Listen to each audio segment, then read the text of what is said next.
ये कहानी है राजू की, जिसके लिए उसकी दादी ही सब कुछ है। लेकिन दादी अपने खोए हुए पति यानी राजू के दादा को वापस पाने के लिए पागल सी हो गई है। दादी की खुशी के लिए राजू अपने दादा की तलाश में निकल पड़ता है, लेकिन वो एक बहुत ही मुश्किल जाल में फंस जाता है। असल में राजू के दादा की मौत बहुत पहले ही हो चुकी थी और वो एक भूत बनकर एक पुरानी हवेली में बहुत सारी संपत्ति की रखवाली कर रहे हैं। राजू अपनी गर्लफ्रेंड्स के साथ वहां पहुंचता है और अपने मरे हुए दादा के जाल में उसी हवेली में फंस जाता है। अब राजू और उनकी गर्लफ्रेंड्स का क्या होगा, देखेंगे आज की कहानी में। कहानी की शुरुआत हैदराबाद के नरसापुर जंगल से होती है। वहाँ एक आदमी लावारिस हड्डियां लेकर अपनी गाड़ी से कहीं जा रहा था। वो एक रेस्टोरेंट में रुकता है जहाँ उसे बताया जाता है कि बाहर का खाना मना है। वो कहता है ये खाना नहीं बल्कि लाश की हड्डियां हैं। तभी उसके पैसे उड़कर जंगल में चले जाते हैं। पैसों का पीछा करते हुए वो जंगल में जाता है जहाँ उसका सामना एक मगरमच्छ से होता है। जान बचाने के लिए वो एक पुरानी हवेली में घुस जाता है। वहाँ सब कुछ बहुत अजीब था। दीवारों पर बनी आंखें हिल रही थी और पियानो अपने आप बज रहा था। वहाँ एक बिना सिर वाली लाश भी पड़ी थी। जैसे ही वो आदमी एक सिंहासन के पास पहुंचता है तो एक अदृश्य आवाज ने उसे सब कुछ छोड़ने को कहा। तभी उसे बिना सिर वाली लाश ने तलवार से उस आदमी को मार दिया। इसके बाद कहानी राजू पर आती है। राजू बाजार में अनीता नाम की लड़की को परेशान करने वाले गुंडों को सबक सिखाता है। राजू की दादी को भूलने की बीमारी है जिसे अल्जाइमर्स डिजीज कहते हैं। वो हमेशा अपने पति को ढूंढते रहती है। राजू उन्हें समझाता है कि दादाजी अब मर चुके हैं, लेकिन दादी मानने को तैयार ही नहीं होती क्योंकि उनके गले में अभी भी मंगलसूत्र है। राजू अपनी दादी को घर लाता है, लेकिन दादी खाना पीना छोड़कर सिर्फ दादा के तस्वीर देखते रहती है। राजू थोड़ा नाराज होता है तो दादी वादा करती है कि वो अब दादा को याद नहीं करेगी, लेकिन बीमारी की वजह से वो फिर भूल जाती है और फिर से अपने पति को याद करने लगती है। अगले दिन राजू का एक दोस्त मिलता है और बताता है कि उसकी शादी होने वाली है और वो अपनी फोटो भी दिखाता है। राजू जब वो फोटो देखता है तो उस फोटो के कोने में अपने दादा जैसा कोई आदमी दिखाई देता है। वो फोटो अपनी दादी को दिखाता है तो दादी बोलती है यही तुम्हारे दादा हैं। राजू अपने दोस्त से पूछता है कि ये फोटो कहाँ की है। दोस्त बताता है ये चार मीनार की फोटो है। राजू वहाँ एक पुलिस ऑफिसर को फोन करता है। पुलिस वाला कहता है ये केस बहुत पुराना है और इसे सुलझाने में कम से कम 5 लाख रुपए लगेंगे। राजू के पास इतने पैसे नहीं थे, इसलिए वो अनीता के पिता से 5 लाख रुपए ले लेता है। निकलने से पहले दादी राजू से कहती है लौटते समय अपने साथ गंगा राजू और सोने की संदूक भी लेकर आना, वरना दादा वापस नहीं आएंगे। राजू वहाँ से निकल जाता है और पीछे से दादी का ख्याल रखने के लिए एक आदमी को पैसे दे देता है। चार मीनार पहुंचकर राजू को एक टैक्सी ड्राइवर मिलता है जो खुद को सॉफ्टवेयर इंजीनियर बताता है। रास्ते में राजू को एक सिस्टर दिखाई देती है जिसका नाम बेसी है। राजू को वो पसंद आ जाती है और वो उसके पीछे चर्च चला जाता है। चर्च में एक छोटी बच्ची की वजह से हंगामा हो जाता है और बेसी को पता चलता है कि राजू उसे देख रहा है। बाद में राजू को पता चलता है कि उस छोटी बच्ची के दिल का ऑपरेशन होना है, लेकिन उसके पास पैसे नहीं है। ये सुनकर राजू अपने 5 लाख में से 3 लाख रुपए बच्ची के इलाज के लिए दे देता है। बेसी ये देखकर राजू की बहुत इज्जत करने लगती है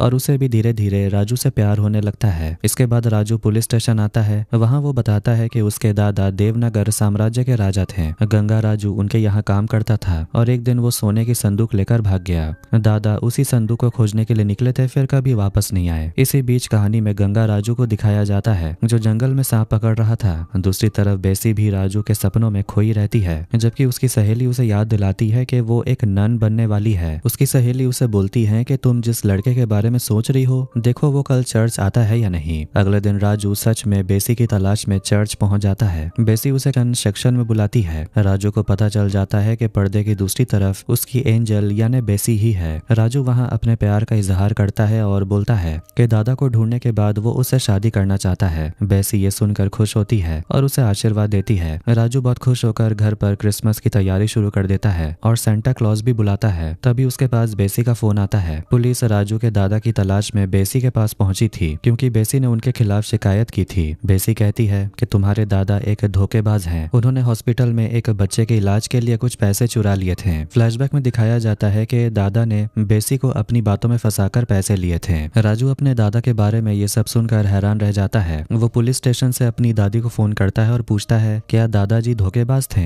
दादी कहती है नहीं, तुम्हारे दादा तो बहुत अमीर थे और दूसरों की मदद करते थे। ये सारी बातें असली गंगा राजू थाने में चुप कर सुन लेता है। अगले दिन बेसी बार बार फोन करती है और राजू से अपने 3 लाख रुपए मांगती है। राजू परेशान होकर फोन काट देता है। तभी सीआई पुलिस ऑफिसर का फोन आता है। वो कहता है केस के लिए 5 लाख रुपए तय हुए थे, तुमने अभी तक सिर्फ 2 लाख दिए हैं। बाकी के 3 लाख रुपए 5 मिनट के अंदर लेकर आओ, वरना खैर नहीं। मामा और राजू दोनों 3 लाख रुपए की टेंशन में थे। तभी भैरवी नाम की एक लड़की 1 करोड़ रुपए का भरा बैग लेकर राजू के सामने आती है। राजू हैरान हो जाता है कि कोई इतने पैसे क्यों देगा। भैरवी बताती है कि राजू के दादा ने उसके नाना की बहुत मदद की थी, इसलिए उसके नाना ने ये पैसे भेजे हैं, लेकिन शर्त यह है कि ये पैसे सिर्फ दादा के हाथ में ही देने हैं। राजू और मामा को पैसों की सख्त जरूरत थी, इसीलिए वो बैग लेकर भागने की कोशिश करते हैं, लेकिन कुछ गुंडे उन पर हमला कर देते हैं। राजू उन गुंडों को पीट कर बैग बचा लेता है। ये देखकर भैरवी खुश होकर राजू को गले लगा लेती है। उसी समय वहां से बेसी और दूसरी नन्स गुजर रही होती हैं। बेसी ये देखकर दुखी हो जाती है। राजू को जब पता चलता है कि बेसी एक नन बनने वाली है और उनके लिए शादी करना मना है तो उसका दिल टूट जाता है। राजू गम में बहुत शराब पीता है और नशे में भैरवी को ही अपनी एंजल समझकर प्यार का इजहार कर देता है। भैरवी को राजू से प्यार हो जाता है। बाद में पता चलता है कि गंगा राजू ही भैरवी का नाना है और उसी ने भैरवी को राजू के पास भेजा है। तभी अनीता का फोन आता है कि दादी घर से निकल गई है और हैदराबाद पहुंच गई है। दादी के शरीर पर बहुत सोना था, जिसे देखकर कुछ गुंडे उन्हें घेर लेते हैं। राजू और भैरवी उन्हें ढूंढने निकलते हैं। जब गुंडे दादी का मंगलसूत्र छीनने की कोशिश करते हैं तब भैरवी वहां पहुंचकर गुंडों की जबरदस्त धुलाई कर देती है। भैरवी को फाइट करता देख राजू हैरान हो जाता है। आखिर में राजू भी मैदान में उतरता है और बाकी गुंडों को मजा चखाता है। जब राजू अपनी दादी के पास पहुंचता है तो दादी पूछती है कि तुम यहाँ क्या कर रहे हो। राजू कहता है कि मैं दादाजी को ढूंढने आया था। दादी जिद करती है कि जब तक दादाजी नहीं मिलते वो राजू के साथ ही रहेगी। राजू वादा करता है कि वो 2 दिन के अंदर दादाजी को उनके सामने लेके आएगा। अगले दिन राजू को गंगा राजू दिखाई देता है। राजू उनका पीछा करता है और उसे पकड़कर पीटने लगता है। वो पूछता है सोने का संदूक कहाँ है। गंगा राजू बोलता है संदूक उसने नहीं बल्कि राजू के दादाजी ने ही चोरी की थी। राजू को बहुत गुस्सा आता है, लेकिन तभी भैरवी वहां आकर उसे रोक देती है। वो बताती है कि गंगा राजू उसके नाना है और वो जो कह रहे हैं वो सच है। गंगा राजू तब राजू को उसकी दादी का असली राज बताता है। वो कहता है कि तुम्हारी दादी कोई मामूली औरत नहीं है, वो देवनगर साम्राज्य की राजमाता गंगा देवी है। फ्लैशबैक में दिखाया जाता है कि गंगा देवी बहुत शक्तिशाली थी। उनके राज्य में कनका राजू नाम का एक भिखारी था। एक दिन जब रानी गरीबों में खाना बांट रही थी तब कनका राजू ने रानी का हाथ पकड़ लिया। यह देखकर सेनापति गंगा राजू ने उसे बहुत मारा और लहूलुहान कर दिया। अपमान का बदला लेने के लिए कनका राजू कसम खाता है कि वो इस पूरे साम्राज्य पर कब्जा कर लेगा और रानी को भी हासिल करेगा। इसके लिए वो तंत्र मंत्र और काले जादू का सहारा लेता है। वो एक तांत्रिक के पास जाता है जो कहता है कि इस काम के लिए उसे बलि देनी होगी। कनका राजू बिना सोचे समझे अपना हाथ काटकर अपनी बलि देता है। तांत्रिक बैरागी कहता है कि अब तुम्हारा खून पीने के लिए खून के प्यासे राक्षस आएंगे। कनका राजू डरता नहीं है और उसका साहस देखकर तांत्रिक उसका हाथ वापस जोड़ देता है। फिर उसे गहरे कुएं के नीचे पाताल में तपस्या करने के लिए भेज दिया जाता है। तपस्या के दौरान एक बिच्छू कनका राजू को काट लेता है, जिससे उसका खून जमीन पर गिरता है और राक्षस वहां आ जाते हैं। तांत्रिक फिर से उसकी जान बचाता है। जब तपस्या पूरी होती है तो कनका राजू को बहुत शक्तियां मिल जाती हैं। वो वापस गंगा देवी के पास आता है और जादू से उन्हें अपने वश में कर लेता है। वो एक ही रात में उनसे शादी कर लेता है और महल का सारा खजाना लेकर भाग जाता है। जाते जाते वो चालाकी से खजाने की चाबियां गंगा राजू के हाथ में थमा देता है ताकि सब उसे ही चोर समझें। इसके बाद लोगों ने गंगा देवी को महल से निकाल दिया। वो अपने छोटे बेटे को लेकर सादगी से रहने लगी। बेटा बड़ा हुआ, उसकी शादी हुई और फिर राजू का जन्म हुआ, लेकिन राजू के माता पिता की मौत हो गई, इसलिए दादी ने ही उसे पाला। गंगा राजू से ये सब सुनकर राजू बहुत भावुक हुआ। वो दादी को फोन करके पूछता है कि आपने इतना बड़ा बलिदान क्यों दिया। दादी उसे हिम्मत देती है और बोलती है कि तुम्हारे साथ दुर्गा माता की शक्ति है। इसके बाद राजू पूछता है कि वो विलन कनका राजू कहाँ मिलेगा। गंगा राजू बताता है कि उसकी आखिरी लोकेशन नरसापुर के जंगल में मिली थी। राजू तुरंत भैरवी, अपने मामा और ड्राइवर दोस्त के साथ जंगल की ओर निकल पड़ता है। जंगल में दूरबीन से देखते समय उसे वही पुरानी और डरावनी हवेली दिखाई देती है जो फिल्म की शुरुआत में दिखाया गया था। इसके बाद राजू, भैरवी, मामा और ड्राइवर उस पुराने हवेली के अंदर आते हैं। वहाँ दीवार पर कनका राजू की एक बड़ी तस्वीर लगी होती है। राजू समझ जाता है कि उसके दादा यहीं थे। वो हवेली की तलाश लेने लगते हैं, तभी उन्हें फिल्म की शुरुआत वाला आदमी एक कमरे में बंद हुआ मिलता है। वो मरा नहीं था। राजू जब एक कमरा खोलता है तो वहाँ खजाने का अंबार और वो सोने की संदूक दिखती है। जैसे ही राजू धन छूने वाला होता है, वार्ड बॉय चिल्लाता है इसे मत छूना, जो भी उसे छुएगा वो मारा जाएगा। वो बताता है कि वो उस हॉस्पिटल का कर्मचारी था जहाँ राजू के दादा की मौत हुई थी। उसने लावारिस लाश समझकर उनके शरीर से कुछ सामान चुरा लिया, जिसकी सजा उसे यहाँ बंदी बनकर भुगतनी पड़ रही है। तभी हवेली में अपने आप एक पुराना वसीयतनामा और रिकॉर्ड प्लेयर चलने लगता है। उसमें कनका राजू की आवाज आती है जो बोलती है कि उसकी मौत के बाद उसकी संपत्ति सिर्फ इसी घर में रहेगी और जो इसे ले जाने की कोशिश करेगा उसका अंजाम बुरा होगा। राजू निडर होकर बोलता है ये सब मेरी दादी का है और उनका इकलौता वारिस होने के नाते मैं इसे लेकर जाऊंगा। तभी धुएं के बीच से कनका राजू का भूत प्रकट होता है। वो वो राजू को बताता है कि तुम यहाँ खुद नहीं आए बल्कि मैं तुम्हें खींच कर लाया हूँ। मैंने तुम्हारी दादी के सपनों में आकर उन्हें मजबूर किया कि वो तुम्हें यहाँ भेजे। मेरा एक खास मकसद है जो तीसरी अमावस्या की रात को पूरा होगा। राजू अब डर जाता है और सब हवेली से भागने की कोशिश करते हैं पर उन्हें बाहर जाने का दरवाजा ही नहीं मिलता। वार्ड बॉय बताता है कि ये मायावी महल है, यहाँ से बाहर निकलना नामुमकिन है। वहाँ बिना पटरी के ट्रेन चलने लगती है और राजू मजाक में कहता है कि उसे हेलीकॉप्टर से भागना होगा। उसी रात कनका राजू अपनी पत्नी गंगा देवी के सपने में आता है और बोलता है कि मैं जंगल में अकेला हूँ, अमावस्या की रात मेरे पास आ जाओ। जागते ही दादी घबरा कर राजू को फोन करती है। राजू सबको समझाता है कि कनका राजू अभी दादी के पास गया है, वहाँ से वापस आने में उसे कम से कम 1 घंटा तो लगेगा। तब तक हम सारा खजाना लेकर यहाँ से निकल सकते हैं। लेकिन जैसे ही वो खजाने वाले कमरे में पहुंचते हैं वहाँ उन्हें खजाने की जगह लाशों के कब्र और जलती हुई चिता दिखाई देती है। वार्ड बॉय को याद आता है कि उसने यही कनका राजू की चिता जलाई थी। तभी चिता से कनका राजू का भूत खड़ा होता है जिसे देखकर सब डर जाते हैं। राजू और भैरवी एक कमरे में अकेले रह जाते हैं जहाँ डर के बीच भी उनका रोमांस शुरू हो जाता है। अगले दिन वो रस्सी के सहारे बालकनी से भागने का फैसला करते हैं। राजू का ड्राइवर दोस्त जैसे ही रस्सी पकड़कर नीचे उतरने की कोशिश करता है उसे बिजली का तगड़ा झटका लगता है और वो नीचे गिर जाता है। राजू हैरान रह जाता है कि उसके दादा ने हवेली के चारों तरफ बिजली का जाल बिछा रखा है। तभी हवेली में एक गाड़ी आती है जिसमें बेसी मॉडर्न कपड़ों में अपने चर्च के एक भाई के साथ आती है। बेसी वहां अपने 3 लाख रुपए लेने आई थी। राजू उसे बताता है कि अंदर कमरा खजाने से भरा है। बेसी और वो भाई खजाने वाले कमरे में जाते हैं। वो भाई लालच में आकर सोने के गहने पहनने लगता है। तभी वो अचानक गायब हो जाता है। बेसी उसे ढूंढने के लिए एक डरावने ताबूत के पास पहुंचती है और वहां भूत को देखकर चिल्लाते हुए बाहर भागती है। राजू उसे बचाने के लिए गले लगाता है जिससे भैरवी को जलन होने लगती है। थोड़ी देर बाद वो भाई भी डरते हुए बाहर आता है और बताता है कि भूत उसके साथ ताबूत में सो रहा था। बेसी डर के मारे प्रार्थना करने लगती है। तभी दादी का फिर से फोन आता है। वो पूछती है क्या दादाजी ठीक हैं? राजू उन्हें झूठ बोल देता है कि दादाजी बिल्कुल ठीक हैं और जल्द घर आएंगे। फोन काटते ही राजू देखता है कि कमरे में लगी दादाजी की तस्वीर से सच में भूत बाहर निकल रहा था। राजू बहुत डर जाता है लेकिन अपना डर छुपाने की कोशिश करता है। राजू तय करता है कि वो बेसी को अपने दिल की बात बताकर रहेगा। दोनों एक कंबल के अंदर छुप जाते हैं। वहाँ राजू उसे बताता है कि पहली नजर में उसे बेसी से प्यार हो गया था। ये सुनकर बेसी खुश होती है लेकिन भैरवी के बारे में वो पूछती है। तभी कंबल हटाकर ड्राइवर दोस्त बताता है कि उसने ही राजू का मन बहलाने के लिए भैरवी को बुलाया था।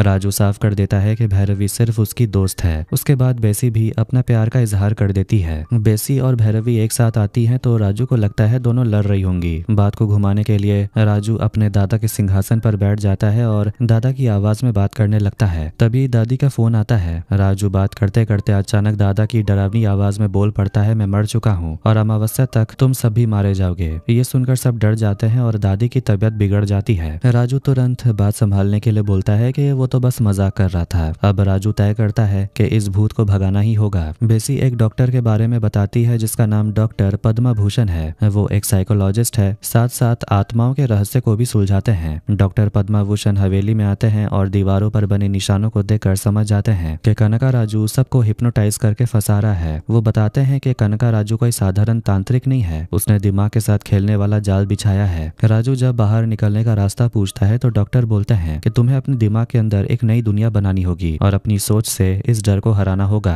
डॉक्टर पद्मा भूषण राजू को अपने दिमाग में एक अलग दुनिया सोचने के लिए बोलते हैं। राजू सोचता है कि वो समुद्र के किनारे मोती चुन रहा है। डॉक्टर पद्मा भूषण चाय के कप से आवाज करके राजू को एक काल्पनिक दुनिया में ले जाने की कोशिश करते हैं। राजू वहाँ मोती तो ढूंढ लेता है लेकिन अचानक उसका ध्यान बहुत सारे खून की तरफ चला जाता है। वो खून का पीछा करते हुए उसी मना किए हुए कमरे में पहुंचता है। वहाँ राजू देखता है कि एक कुएं के पास उसके दादा लोगों का गला काट रहे थे। ये देखकर राजू डर जाता है और होश में आ जाता है। वो डॉक्टर को सब बताता है जिसके बाद सब मिलकर उस कमरे में जाते हैं। वहाँ सच में एक कुआं होता है। जब वो कुएं की रस्सी खींचते हैं तो उसके साथ कई लाशें बंधी हुई निकलती हैं जिनमें से कुछ के सिर भी नहीं थे। वो भयानक मंजर देखकर सब कमरे से बाहर भाग जाते हैं। डॉक्टर पद्मा भूषण अकेले उस कमरे में रुकते हैं। तभी कनका राजू की आत्मा प्रकट होती है और बोलती है कि मैंने आपको अपनी सच्चाई बताने के लिए यहाँ बुलाया है, मुझ पर रिसर्च करने के लिए नहीं। डॉक्टर कहते हैं कि तुम मेरा कुछ नहीं बिगाड़ सकते। तब कनका राजू डॉक्टर की पोती का रूप लेकर उन्हें डराने और हिप्नोटाइज करने की कोशिश करता है। डॉक्टर अपनी पोती के मोह में फंस जाता है और उन्हें अपनी हार का एहसास होता है। वो बाहर आकर अपनी पत्नी से कहते हैं कि कनका राजू बहुत ताकतवर है और उसे हराना नामुमकिन है। राजू पूछता है कि अब बचने का उपाय क्या है। डॉक्टर बताते हैं कि अब सेल्फ हिप्नोटाइज होकर खुद का भ्रम पैदा करना होगा। वो इसे समझाने के लिए लिए एक धार्मिक ग्रंथ से शाइस्ता चक्र के बारे में बताने लगते हैं, लेकिन तभी उस किताब में अपने आप आग लग जाती है। कनका राजू की आत्मा डॉक्टर को बहुत टॉर्चर करती है और हवेली से बाहर फेंक देती है। बेसी ये सब देखकर बहुत दुखी होती है। राजू उसे दिलासा देता है, तभी वहाँ भैरवी आती है। भैरवी राजू से कहती है कि तुम मुझे लव बाइट देते हो और प्यार किसी और से जताते हो। ये सुनकर बेसी भड़क जाती है। राजू बात पलटने के लिए सबको सेल्फ हिप्नोटाइज करने को बोलता है। वो कहता है सब आंखें बंद कर लो और सोचो कि हम एक जहाज पर हैं। इसी तरह वो सब गेट की तरफ बढ़ते हैं। तभी राजू को कुछ मुलायम सा महसूस होता है। आंख खोलकर देखता है तो सामने अनीता खड़ी थी। अनीता बताती है कि वो राजू को अपना होने वाला पति मानती है। अब बेसी, भैरवी और अनीता तीनों राजू पर अपना हक जताने लगती हैं। राजू तीनों के साथ जमकर डांस करता है। इसी बीच गंगा राजू के पास एक फोन आता है जो असल में भूत ने किया था। फोन पर कहा जाता है कि कनका राजू अपनी आखिरी सांसें गिन रहा है और अपनी पत्नी से मिलना चाहता है। अगले दिन दादी मंदिर में पूजा करने जाती है। वहाँ उनके साथ कुछ बुरा होता है। तभी उन्हें गंगा राजू मिलता है। गंगा राजू ने बताता है कि कनका राजू बीमार है और राजू ने उन्हें बुलाया है। ये सुनकर दादी को गहरा सदमा लगता है और उन्हें ब्रेन स्ट्रोक हो जाता है। गंगा राजू हॉस्पिटल में राजू को फोन करता है और पूछता है तुमने कल मुझे फोन क्यों किया था।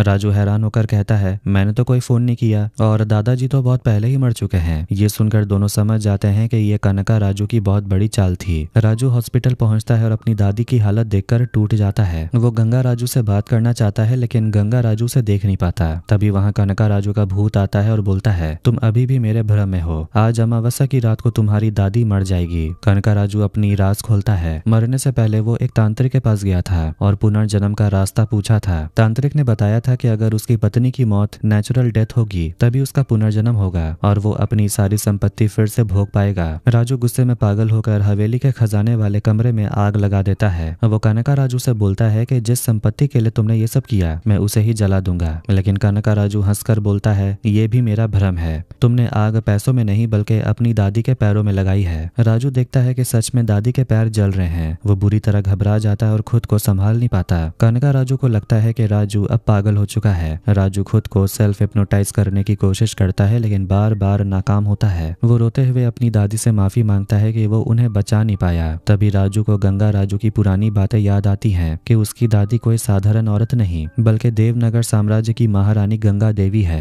राजू खुद को सेल्फ हिप्नोटाइज करता है और अपने दिमाग की दुनिया में अपनी दादी को देवनगर की शक्तिशाली महारानी के रूप में देखता है। दादी राजू को राजा साहब कहकर बुलाती है। राजू दादी से कहता है कि एक शैतान आपको परेशान कर रहा है, उसका क्या करूं। दादी आदेश देती है उसे खत्म कर दो। अब राजू निडर होकर पूरी संपत्ति में आग लगा देता है। ये देखकर कनका राजू घबरा जाता है और राजू को मारने के लिए अपना पालतू क्रोकोडाइल भेजता है, लेकिन राजू बहादुरी से लड़ता है और उसे भी मार डालता है। कनका राजू अब अपनी जादुई सेना भेजता है। राजू जैसे ही किसी सैनिक को मारता है उसे खुद दर्द होता है। कनका राजू हंसते हुए कहता है तुम खुद को ही मार रहे हो। तब राजू दिमाग लगाता है और उन सैनिकों की मूर्तियों में आग लगा देता है जिससे वो खुद चोटिल होने से बच जाता है। इसके बाद कनका राजू रेत का तूफान लाता है जिसमें राजू डूबने लगता है। तभी उसे दादी की आवाज सुनाई देती है उठो राजा साहब, सब तहस नहस कर दो। दादी की बात सुनकर राजू रेत से बाहर निकलता है और महल में आग लगा देता है। कनका राजू कमजोर पड़ने लगता है और तांत्रिक बैरागी को मदद के लिए बुलाता है। बैरागी बताता है कि राजू अब शाइस्ता चक्र की शक्ति हासिल कर रहा है और अगर वो पूरी तरह सफल हो गया तो भगवान की मर्जी से तुम्हारा अंत पक्का है। कनका राजू तांत्रिक से कहता है कि तुम मुझे अपने अंदर संभालो और राजू को खत्म करो। दोनों मिलकर एक हो जाते हैं और राजू को डराने के लिए उसकी दादी की जलती हुई चिता का भ्रम दिखाते हैं। राजू को दादी की एक बात याद आती है कि अगर दादा नहीं मिले तो वो मर जाएगी। ये सोचकर राजू कमजोर पड़ जाता है और अपने हाथ से आग की मशाल गिरा देता है। तभी कनका राजू और बैरागी मिलकर एक बहुत बड़ा भयानक राक्षस बन जाते हैं।